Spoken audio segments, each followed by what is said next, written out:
Thank you, Bernadette. Yes. Is there a motion to memorialize action taken in executive session, please? I think it makes sense to go through each case so that way it's clear what was held on each of the three cases. The first being 2A16. What is the suggested motion? For 2A16, the motion would be to accept the recommendation of the hearing officer and general counsel to find that the complaint was filed on justifiable grounds and to refer the 2023 violations to board staff to calculate and assess appropriate penalties. Roll call. Second. Oh. Roll call, please. Ms. Ballard-Croft? Yes. Ms. Craig? Yes. Ms. Genovese? Yes. Ms. McCrory? Yes. Mr. Turbin? Yes. Mr. Brett? Yes. Vice Chair Donahue? Yes. Chair Watson? Yes. Motion passes. What's the recommended motion on 2A17, please? That would be a motion to remand the case to the hearing officer to permit the complainant to cross-examine Mr. Lee. Permit or compel? Compel. Compel. Based on that revised motion, accept motion and remand it back to closed hearing and compel Mr. Lee, the respondent, to testify under cross-examination. Is there a second? Second. Roll call, please. Ms. Ballard-Croft? Yes. Ms. Craig? Yes. Ms. Genovese? Yes. Ms. McCrory? Yes. Mr. Turbin? No. Mr. Brett? Yes. Vice Chair Donahue? Yes. Chair Watson? Yes. Motion passed. Thank you, Amy. And your suggestion on 2A18, please?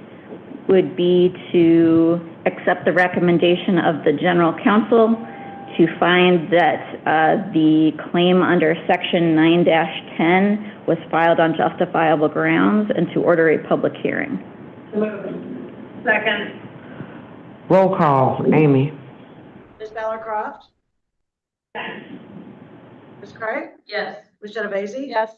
Ms. McCrory? Yes. Mr. Turbin? Yes. Mr. Brett? Yes. Vice Chair Donahue? Chair Watson? Yes. Motion passes. Is there anything else before we proceed to the report of the Executive Director? That is it, and thank you for the reminder, Madam Executive Director. Thank you, Bernadette. You may proceed. Okay, no problem. Good afternoon. My apologies to the board for not being present today in person. I'm a little under the weather. I didn't want to impact any of the member of the boards or the staff's health ahead of tomorrow's primary. First, I just have a general primary update.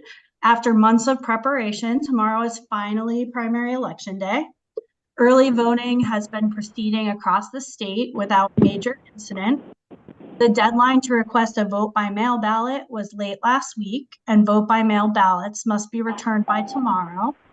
However, vote by mail ballots will continue to be received, processed, and counted by the election authorities for 14 days after the election. The canvass of the election results will occur over the next several weeks. Board staff proof the canvasses that we receive from the election authorities, and then the board will proclaim the official results of the election at April's board meeting. To provide election day support, election specialists, legal, executive, and IT information security staff will be providing coverage beginning at 5:30 a.m. tomorrow and continuing until several hours after the polls close at 7. We'll be logging calls internally and sharing those call logs in real time, so there will be visibility of any major issues across the agency. As in previous years, we anticipate mostly receiving inquiries related to voter registration status and polling place lookup. However, we have an established communication and reporting chain with election authorities, law enforcement officials, federal partners, and the AG's office should we receive any high-level complaints or jurisdictions encounter any major issues. Should any major events or concerns arise, I will advise the board immediately through notification to leadership. As in previous years, the agency will provide an election day phone hotline, as well as a streamlined website, which highlights the items most accessed by the public on election day.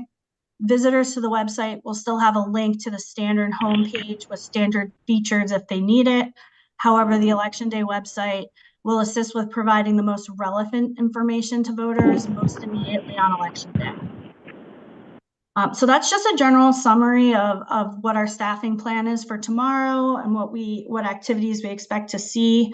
Should board members have any questions about tomorrow's operations and staffing plan, I'm happy to address them now.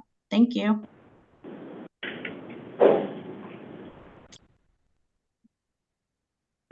Yep, thank you, board member. Yes, thank you, Bernadette. So we're moving now. Where do we go now on your report, Bernadette? Yeah, then I'll move into an election pre-testing summary and update. As the board is aware, SB staff selected certain jurisdictions to undergo pre-election special testing. This included Joe Daviess, Scott, Clark, and Lawrence counties.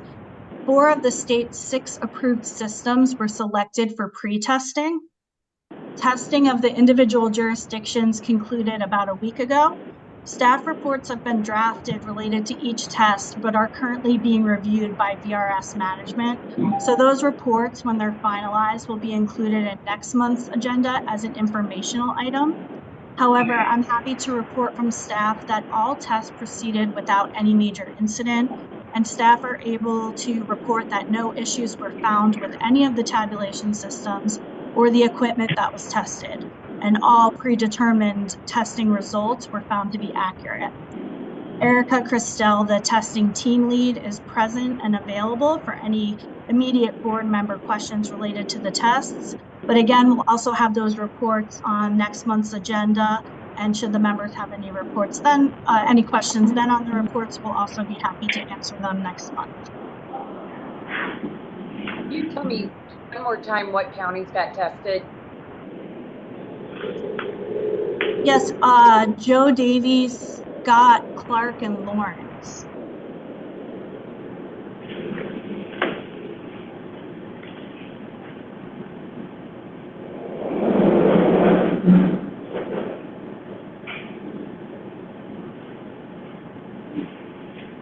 Madam Chair. Yes, I'm sorry.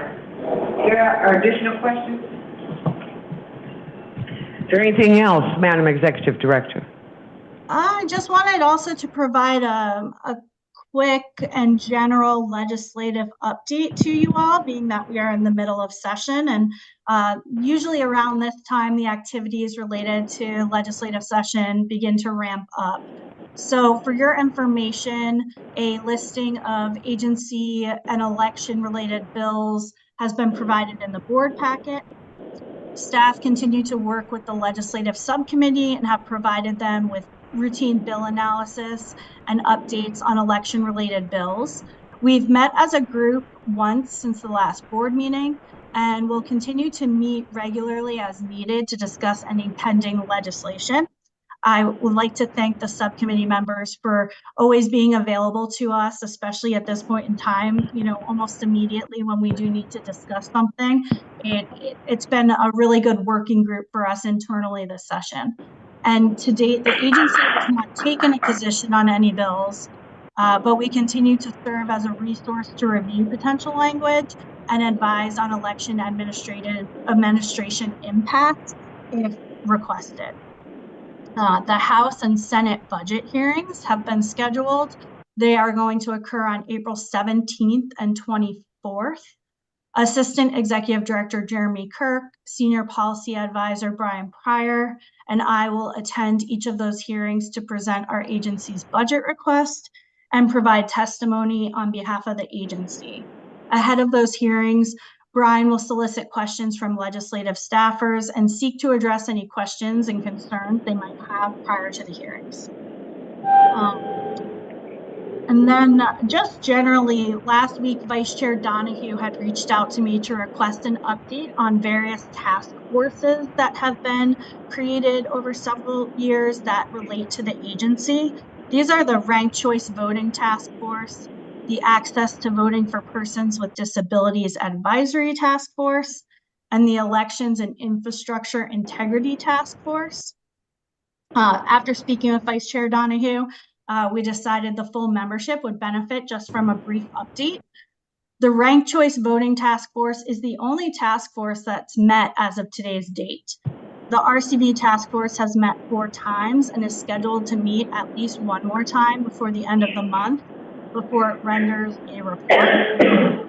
Amy Calvin has been providing administrative support to the task force. However, up until this point in time, there's been no major involvement by SPF staff other than that. All the task force meetings, though, have been recorded and they're available to members should anyone wish to review the meetings. And as I said, no substantive report has been produced yet, but there is one expected to be forthcoming. As for the Access to Voting for Persons with Disabilities Advisory Task Force, in 2022, a chair was appointed to that task force. Staff reached out to the appointed chair and offered our administrative support, which we are required to give pursuant to the statute. We offered to assist with scheduling an initial meeting. However, to date, the chair has declined that request and the task force has not yet met.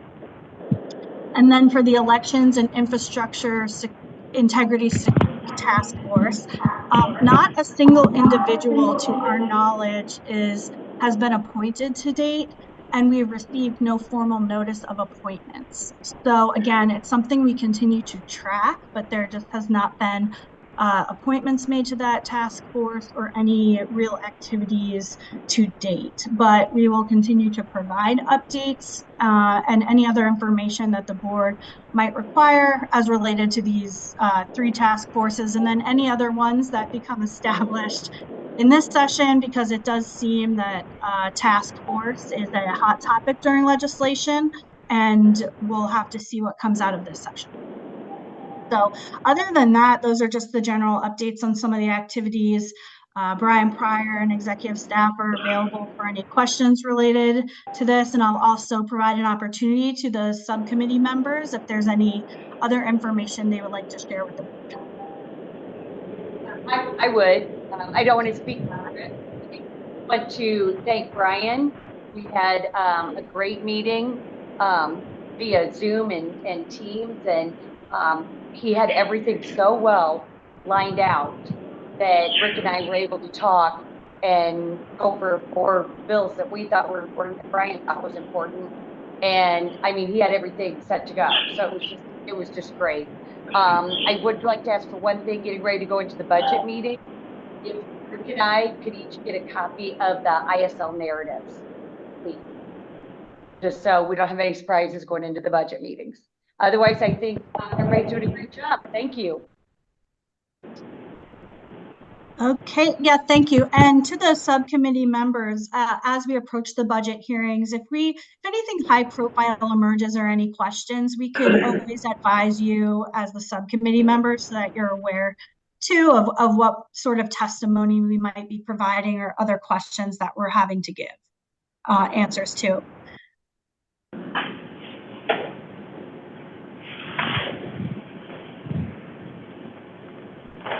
Anything else, Bernadette? Anything else, members of the board? If there's no further questions, all further items in my report, including voter registration activity, the grant funding update, and the 2-year plan of staff activity are informational. However, staff are available and happy to address any questions you might have. Additionally, I just wanted to note to the board that Administrative Services Director Stefan Bishop has returned to the office, and the agency has also welcomed a new CFO, Elena Gutsalenko. Both are available in Springfield should members wish to introduce themselves or have any questions related to administrative services or fiscal operations. So other than that, thank you for providing an opportunity for me to provide my report to you. And we will keep you all updated tomorrow on what we hope will be a very successful primary election day. Yes, please. Yeah, the agenda item on grants brings up the question for me of, since we are in an election year, are we seeing an uptick in outside grants? I think we've had this discussion before, and you had said that we would be keeping an eye on it. See if there's any grants. Yeah, we are not seeing jurisdictions utilizing private grants. They are utilizing majority federal or state grant funding. So, it's majority government funding that we're seeing jurisdictions utilize for election administration purposes. Perfect, thank you. Anything else from any other members? Is there any other business that any other members want to conduct at this time? Are there any comments from the general public?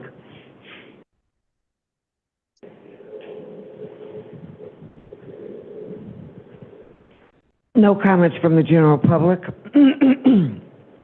We would now be going into, so we need a motion to go into executive session for the purpose of discussing the minutes of the February 21st, 2024 executive session meeting and pending litigation pursuant to Section 2C11 and 2C21 of the Open Meetings Act 5 ILCS 120.